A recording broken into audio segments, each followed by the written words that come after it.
You see, I'm falling in a vast abyss.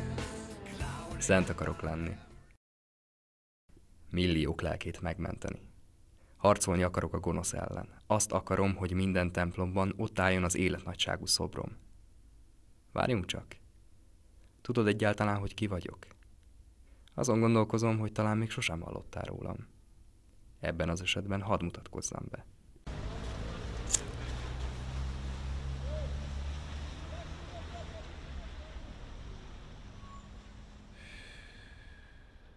Lestat vagyok, a vámpír, és halhatatlan vagyok.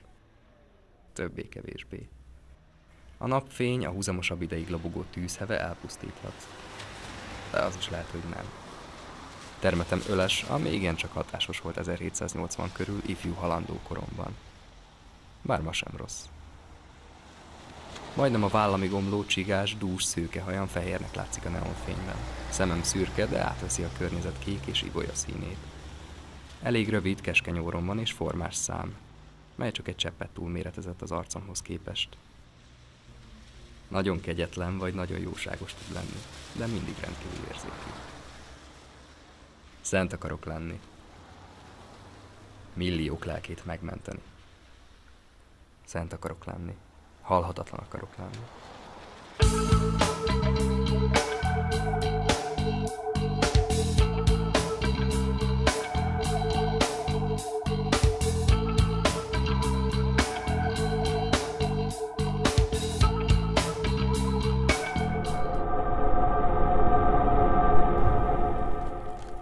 Csináljuk rólad egy képet, jó? Inkább nem vagyok fotogén. Na, csak egyet. Azt mondtam, nem!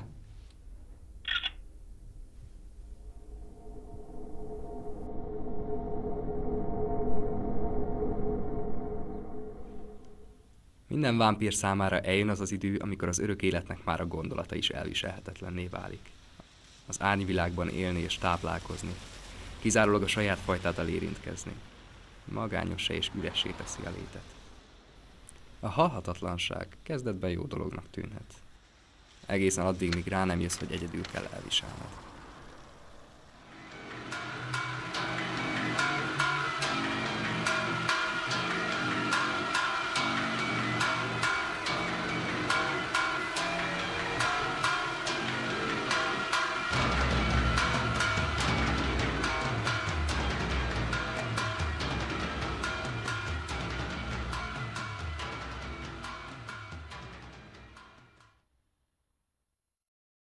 Tudod, én csak belefáradtam abba, hogy a sötétben árnyak között éljek. Magányosan.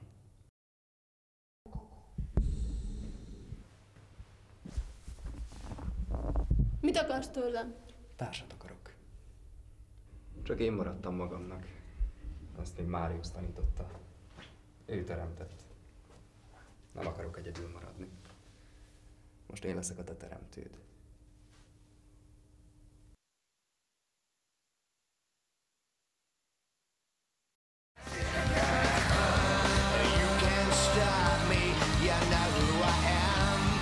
Justifies now just what I am.